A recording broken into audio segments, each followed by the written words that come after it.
салом тамошобинони азиз, мо ба хизмати шумо тайёр ҳастем. Дида истодам ки шумо гарм шуда истодед дар ин ҳавои гарм. Дар мағозаи моҳои техникӣ беҳтарин таҷҳизотҳои хунуккунак ворид шудааст ва мисли кондитсионер бо нархҳои дастрас аст. мо ба хизмати шумо тайёр ҳастем. марҳамат намоед.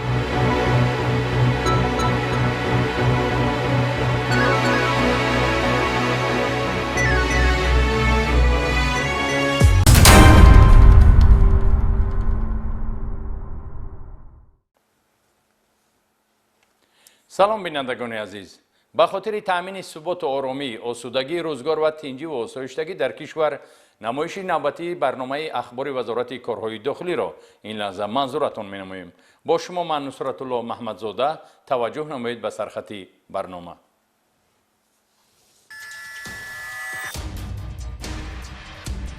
пинҳонкории нашаҷалобон ошкор гардид. мусодираи 34 килограмм маводи мухаддир аз махфигоҳи воситаи нақлиёт. маводи мухаддирро гирифта бензинасосро карда дар онҷо ҷор кардам.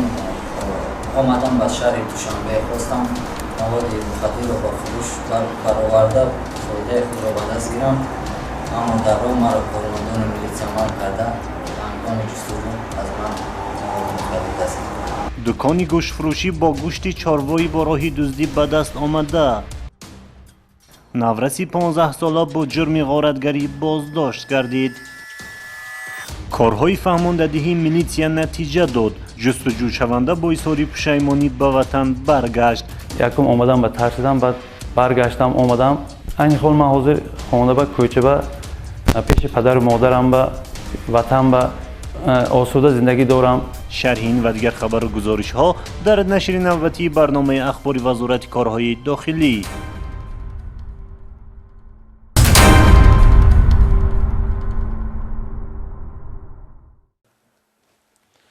андешаи ба даст овардани маблағи безаҳмат аксар маврид нафарони пойбанди нафсро ба амалу кирдорҳои зишт роҳнамун месозад. чунин ашхос солимии ҷомеаро сарфи назар намуда барои фоида ба даст овардан ба бадтарин аъмол даст мезананд ки зарари он ҳатто ба наслҳои минбаъда низ бетаъсир намемонад. кормандони раёсати вазорати корҳои дохилӣ дар шаҳри душанбе 2 нафар сокинони ноҳияи шамсиддин шоҳини вилояти хатлонро дар ҳудуди пойтахт боздошт намуда аз махфигоҳи нақлиётӣ ки ба онҳо тааллуқ дошт ба миқдори махсусан калон 34 килограмм воситаҳои нашадор дарёфту мусодира карданд. мубориза бар зидди муомилоти ғайриқонунии воситаҳои нашадор яке аз самтҳои афзалиятноки фаъолияти мақомоти ҳифзи ҳуқуқ ба шумор меравад. раёсати вазорати корҳои дохилӣ дар шаҳри душанбе бо мақсади ошкор ва дастгир намудани қочоқчиёни ин маводи заҳрогин дар ҳудуди пойтахти кишвар шаҳри душанбе ба таври ҳамешагӣ коркардҳои оперативии ҷустуҷӯиро роҳандозӣ намуда аз паҳншавии ғайриқонунии воситаҳои нашадор пешгирӣ ва бо ин роҳ солимии ҷомеаро то андозае нигоҳ медоранд. ахиран дар натиҷаи коркардҳои оперативии ҷустуҷӯӣ ки бо маҳорату малакаи баланди касбӣ аз ҷониби кормандони милитсияи шаҳри душанбе амалӣ карда шуд, як шабакаи паҳнкунандаи воситаҳои нашадор дар ҳудуди пойтахт ошкор карда шуд. зимни пайгирӣ ва назорати оперативӣ нахуст дар даромадгоҳи шаҳри душанбе ронандаи автомошинаи тамғаи опел рақамҳои қайди давлатиаш 8881 таҳти идораи шаҳрванд бедили раҳмоналӣ соли таваллудаш 1994 истиқоматкунандаи деҳаи ёли ноҳияи шамсиддин шоҳини вилояти хатлон дастгир карда шуда ба бинои раёсати вазорати корҳои дохилӣ дар шаҳри душанбе дастрас карда шуд. зимни кофтуков аз махфигоҳи махсус дохили зарфи сӯзишворӣ 32 адад бастаҳои махсуси селефанӣ ва зери курсӣ 2 адад бастаҳои воситаҳои нашадор ки аз ҷониби гумбаршаванда бедили раҳмоналӣ бо як маҳорати махсус пинҳон ва ба шаҳри душанбе интиқол ёфта гирифта шуд. дар натиҷаи ташхис муайян карда шуд ки воситаҳои нашадори мусодирашуда навъҳои афён ва ҳашиш буда 33 килограммро ташкил медиҳанд. ман аз ҷамоати деҳоти ё маводи мухаддирро гирифта дар баки худ ҷо карда баки чӣ? баки бензинасосро карда дар онҷо ҷо кардам.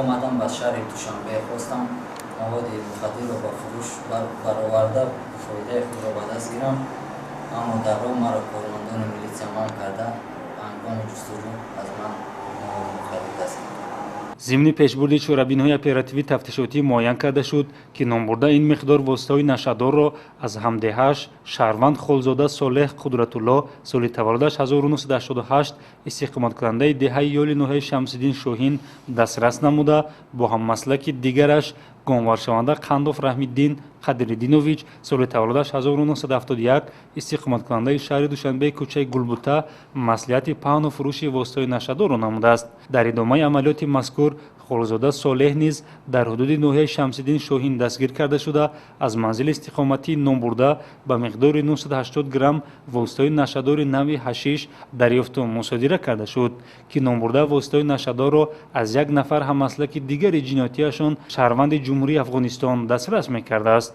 در مجموع از نامبردگان 34 کیلوگرم واسطه‌های گوناگون نشه‌دار دریافت و مصادره کرده شدند. وابسته به حالت‌های مذکور نسبت گم‌شوندگان خلزاده صالح و بدیل رحمان علی طبق طلبات ماده 200 قسم 4 و نسبت قندوف رحمی‌الدین برای پنهان نمودن جنایت طبق طلبات ماده 347 قسم 1 کدکس جنایتی جمهوری تاجیکستان پرونده‌های جنایتی آغاز کرده شده نامبردگان در حبس پیشکی قرار دارند.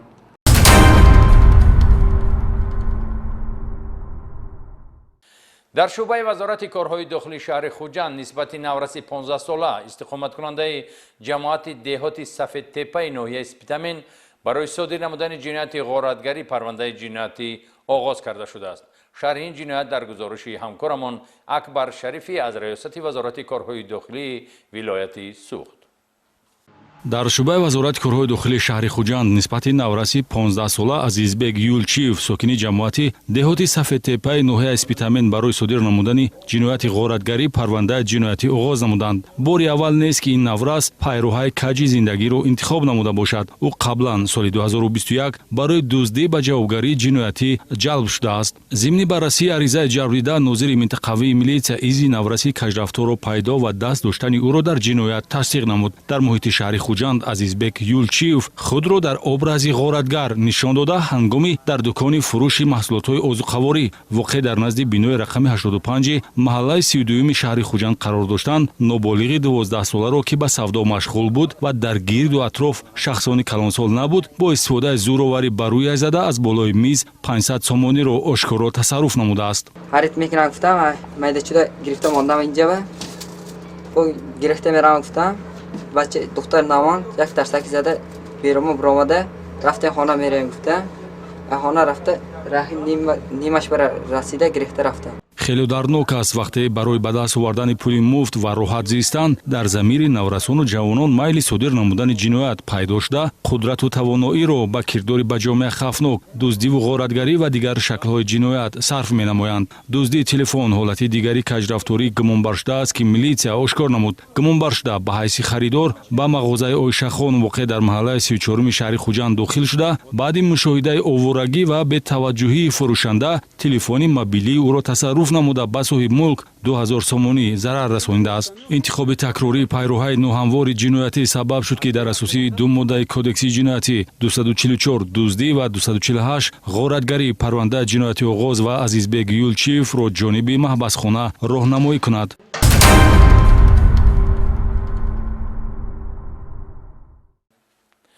چاره‌جویی‌های میلیسیا در ناحیه فرخار به حرکت‌های جنایتی گروه دزدان نقطه گذاشت.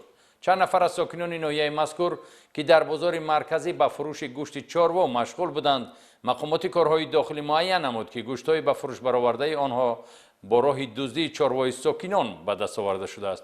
شرح همکاران ما در این خصوص.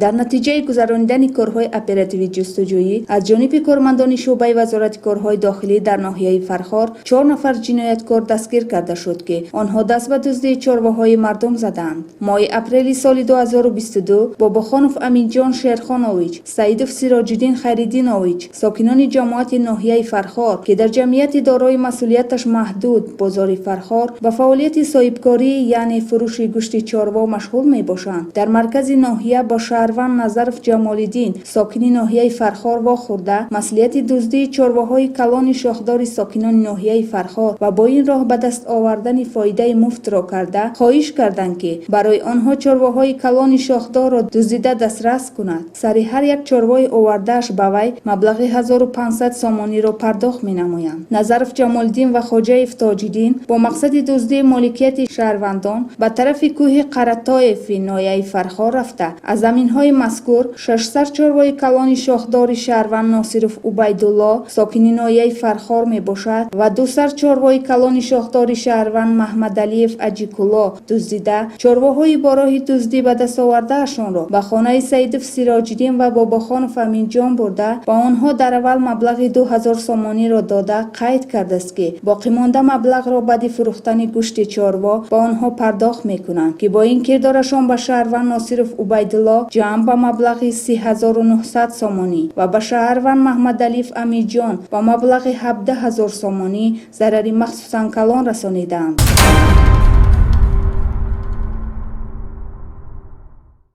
در نتیجه بردن کارهای فهماندهی به کارمندان شعبه وزارت کارهای داخلی در ناحیه ظفرآباد ولایت سوخت میسر گردید که جستجو شونده عثمانو بیگزاد سال تولدش 1986 استقامت کننده جماعت دهات مهنت آباد ناحیه مذکور را به وطن برگردانند.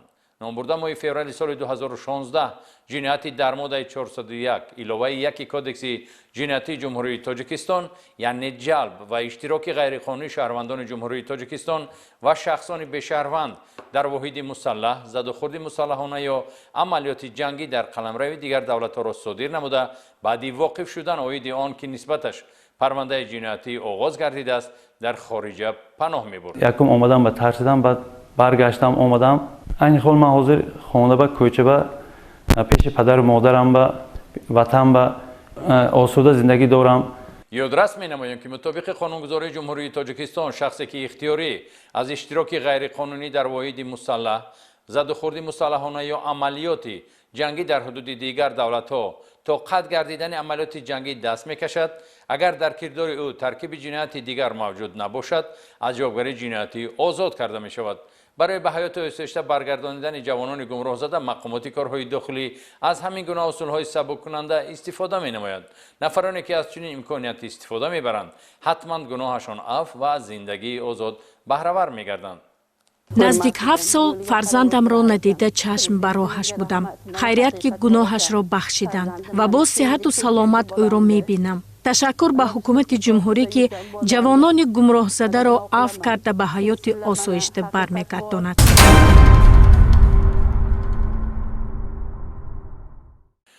قاعده ویرانکنی در راه باعث می شود که غیر اختیار کس اشتراکچی حادثه ناراحت کننده راه و نقلیاتی شود.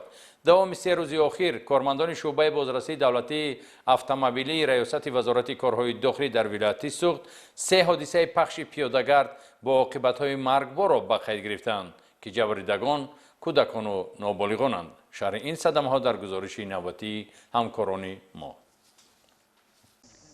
قоида вайронкунӣ боис мешавад ки ғайриихтиёр кас иштирокчии ҳодисаи нороҳат кунандаи роҳу нақлиётӣ шавад. давоми 3 рӯз бозрасии давлатии автомобилии вилояти суғд 3 ҳодисаи пахши пиёдагард бо оқибати маргро ба қайд гирифтааст ки ҷарбдидагон кӯдакону ноболиғонанд. санаи 9 июл тахминан соати 13 ронандаи автомошина мерседес бенз сарвар толибов сокини 34 солаи ноҳияи зафаробод ҳангоми ҳаракат дар роҳи нақлиётгарди деҳаи суфи орифи ҷамоати деҳоти зарҳалоли шаҳри истаравшан бехатарии ҳаракати роҳро таъмин карда натавониста пиёдагард навраси 13-сола Шокир Умаровро пахш менамояд. худи ҳамон рӯз аз ҷароҳатҳои вазнини бардошта пиёдагард дар беморхона ба ҳалокат расидааст. ё худ ноуҳдабароии ронанда дар ҳудуди ноҳияи айнӣ ҳаёти кӯдаки 6-соларо ба мамот табдил дод. санаи 12 июл тахминан соати 17:30 ронандаи воситаи нақлиёти Opel Astra Холов Шоҳрух Саидмирзоевич соли таваллудаш 1996 истиқоматкунандаи шаҳри Бӯстон ҳангоми ҳаракат дар километри 113 шоҳрои Душанбе Хуҷандчаноқ ҳудуди ҷамоати деҳоти Фондарёи ноҳияи айнӣ хурдсол Абдумалик Сафаров ки қасди гузаштани роҳро дошт пахш намудааст. дар натиҷа хурдсоли зери чархи автомошина монда дар беморхона ба ҳалокат расидааст. ҳамин гуна ҳодисаи нороҳаткунандаро дар ноҳияи бобоҷон ғафуров ба қайд гирифтанд. ронандаи нақлиёти боркаши тамғаи камаз ченгли Каримов Абдуманнон Хайруллоевич соли таваллудаш 1960 истиқоматкунандаи ҷамоати деҳоти Чорбоғи шаҳри Панҷакен санаи 12 июл тахминан соати 16:50 ҳангоми ҳаракат дар километри 78 роҳи мошингарди Конибодом Ҷаббор Расулов ҳудуди маҳаллаи Қотмаи ҷамоати деҳоти ғозиёни ноҳияи Бобоҷон Ғафуров бехатарии ҳаракати роҳро таъмин карда натавониста писарчаи хурдсоли 2 соларо пахш менамояд, ки дар ҷои ҳодиса ба ҳалокат расидааст. ин ҳодисаҳо ки ҳама дар мавсими таътили тобистона ба вуқӯъ пайваста қурбонии он асосан ноболиғонанд, моро ҳушдор медиҳад, ки аз беназоратии фарзандон ҷилавгирӣ намоем ва қоидаҳои бехатарӣ ҳангоми қарор доштан дар кӯча ва ё гузаштани роҳро ба онҳо омӯзонем.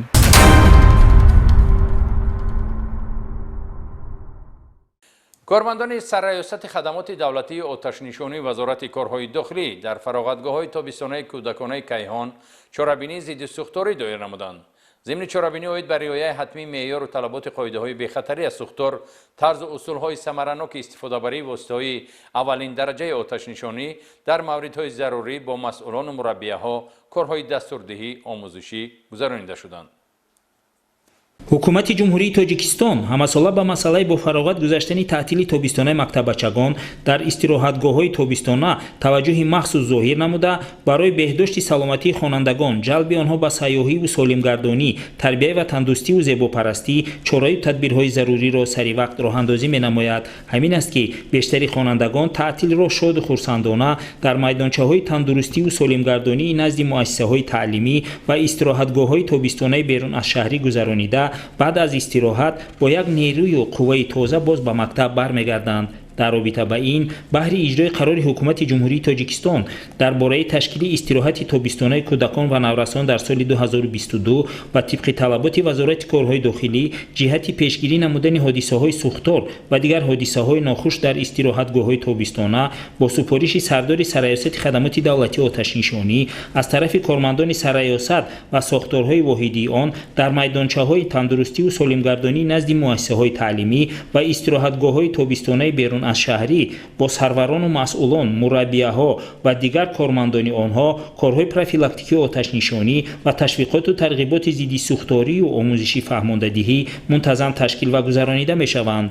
аз ҷумла чунин чорабиниҳои мақсаднок аз тарафи кормандони сарраёсати хадамоти давлатии оташнишонӣ дар фароғатгоҳи тобистонаи кӯдаконаи Кайҳон мансуб ба ҷамъияти саҳомии кушодаи фурудгоҳи байналмилалии Душанбе, ки айни замон дар он 83 нафар мактаббачагон таътили худро гузаронида истодаанд, доир карда шуд. зимни чорабинӣ оид ба риояи ҳатмии меъёру талаботи қоидаҳои бехатарӣ аз сӯхтор, тарзу усулҳои самараноки истифодабарии воситаҳои аввалиндараҷаи оташнишонӣ, тартиби таҳлияи муташаккилонаи одамон аз бинои оташ гирифта ва даъвати хадамоти давлатии оташнишонӣ дар мавридҳои зарурӣ бо масъулону мураббияҳо корҳои дастурдиҳӣ омӯзишӣ гузаронида шуданд.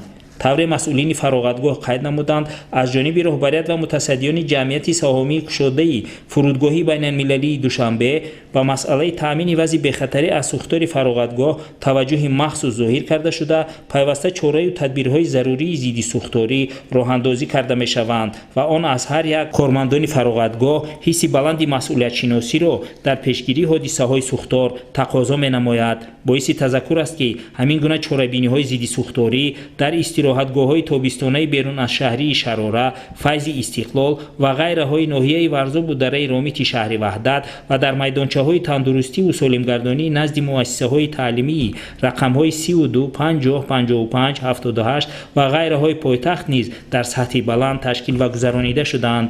дар интиҳои корҳои ташвиқоту тарғиботии зидди сӯхторӣ аз ҷониби сарварону мутасаддиёни истироҳатгоҳҳо ва роҳбарияти вазорати корҳои дохилӣ ва сарраёсати хадамоти давлатии оташнишонӣ барои доир намудани чунин чорабиниҳои муҳим изҳори сипоси самимӣ намуданд. воқеан ҳам ҳадафи асосии кормандони хадамоти давлатии оташнишонӣ аз баргузории чунин чорабиниҳо таъмини ҳифзи ҳаёту саломатӣ ва эмин нигоҳ доштани мактаббачагон аз ҳодисаҳои сӯхтор дар давраи таътил мебошад.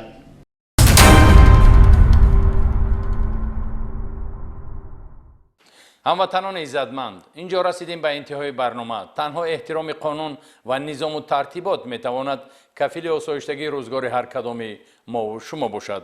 хайр, шоду пирӯз бимонед.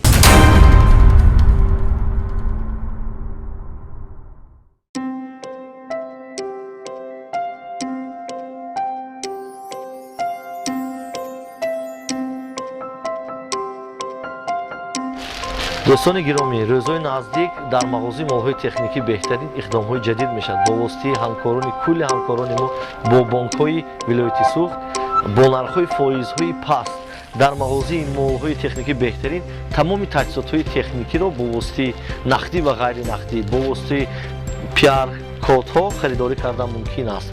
мо кӯшиш мекунем бо нархҳои дастрас ба шумо хизматрасонӣ кунем.